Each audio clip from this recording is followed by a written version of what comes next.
শনিবার ভোরে কুয়েতে কর্মরত বাঙালি ইঞ্জিনিয়ার মেদিনীপুরের বাসিন্দা দারিকেশ পাটনায়কের কফিনবন্দি দেহ এসে পৌঁছল কলকাতা বিমানবন্দরে। এদিন বিমানবন্দরে রাজ্য সরকারের তরফে শেষ শ্রদ্ধা জানাতে উপস্থিত ছিলেন রাজ্যের দমকল মন্ত্রী সুজিত বসু। এর পাশাপাশি বিজেপির তরফে উপস্থিত ছিলেন মেদিনীপুরের বিজেপি প্রার্থী আসানসোলের বিধায়ক অগ্নিমিত্রা পাল। এদিন ভোরে 7:30 নাগাদ দিল্লি থেকে কলকাতা বিমানবন্দরে এসে পৌঁছায় বাঙালি ইঞ্জিনিয়ারের কফিনবন্দি দেহ। কলকাতা বিমানবন্দরে ফুল দিয়ে তাকে শেষ শ্রদ্ধা জানান সুজিত বোস থেকে অগ্নিমিত্রা পালরা। এদিন কলকাতা বিমানবন্দরে পাটনায়কের পরিবার থেকে তাদের নিকট আত্মীয়রা উপস্থিত ছিলেন। কলকাতা বিমানবন্দর থেকে দারিকেশ পাটনায়কের দেহ প্রথমে মেদিনীপুর নিয়ে যাওয়া হবে এবং তারপর সেখান থেকে দাঁতনে তার শেষকৃত্য সম্পূর্ণ হবে, এমনটাই তার পরিবারের তরফে বিমানবন্দরে জানানো হয়। এদিন সুজিত বোস জানান, রাজ্য সরকারের তরফে পরিবারের পাশে সমস্ত রকমভাবে দাঁড়ানো হবে। পরিবারের প্রতি সরকার সমবেত। অগ্নিমিত্রা পাল প্রশ্ন তোলেন, কেন বাইরে কাজ করতে যেতে হবে বাঙালিদের? সেখানে গিয়ে দুর্ঘটনার কবলে পড়তে হবে? এর জন্য রাজ্য সরকারই দায়ী। রাজ্য সরকারের উচিত পরিবারকে আর্থিক সাহায্য করা। দারিকেশ বাবুর একটি মেয়ে আছে, সে এবার বোর্ড পরীক্ষা দেবে, তার পাশে দাঁড়ানো। এটা খুবই দুঃখজনক ঘটনা। 30 বছর আগে কাজে গেছিলেন এখান থেকে। আমাদের রাজ্যেরই বাসিন্দা। রাজ্য সরকারের পক্ষ থেকে যা যা কর্তব্য সেটা রাজ্য সরকার দায়িত্ব নিয়ে করছে এবং রাজ্য সরকারের পক্ষ থেকে এয়ারপোর্টে এখন আমি আছি, এখান থেকে ভিডিও সাহেব এটা নিয়ে যাবে মিশন অব্দি সমস্ত যা যা দায়িত্ব সরকারের পক্ষ থেকে। সরকারের কাজ সরকার করবে, সেটা পরবর্তী সময় বলে দেবে। এখন তো সরকারি সবই প্রক্রিয়াটা সরকারি প্রক্রিয়া।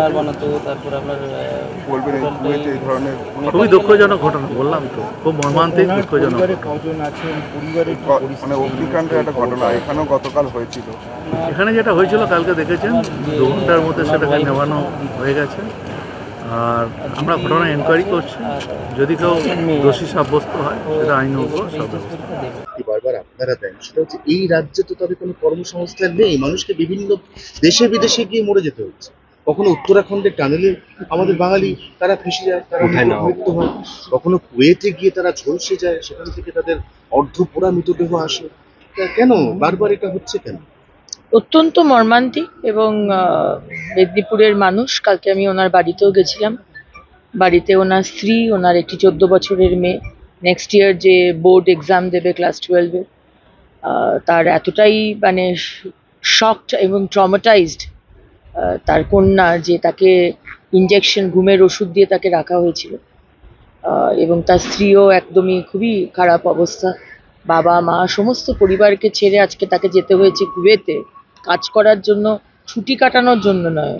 অভিষেক ব্যানার্জি যেরকম ছুটি কাটাতে গেছেন বা চিকিৎসা করাতে গেছেন, তার জন্য কিন্তু নয়, পেট চালাবার জন্য তাকে যেতে হয়েছে কুয়েতে।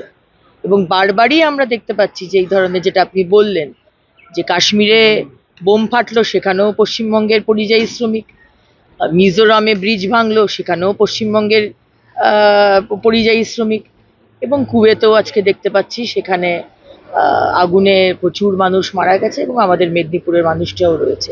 এটা হবে কেন? তিনি কতদিন ধরে কাজ করতেন সেখানে? প্রায় 25-27 বছর মতন এই কোম্পানিতে ছিলেন। কি কাজ করতেন? উনি মেকানিক্যাল ইঞ্জিনিয়ার ছিলেন। ওখানে কি কাজ করতেন?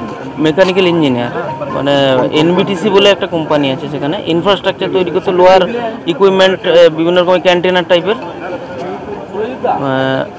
ওর মেকানিক্যাল ডিপার্টমেন্টে ছিলেন। পরিবারের দিদি আছে, আমার দিদি, ওনার ওয়াইফ যে হন আমার দিদি হন, আর আমার ভাগ্নি আছে, ও এইচএস দেবে এবছর board exam. Bureau report, news 24/7 TV. মুহূর্তের খবর হাতের মুঠোয়।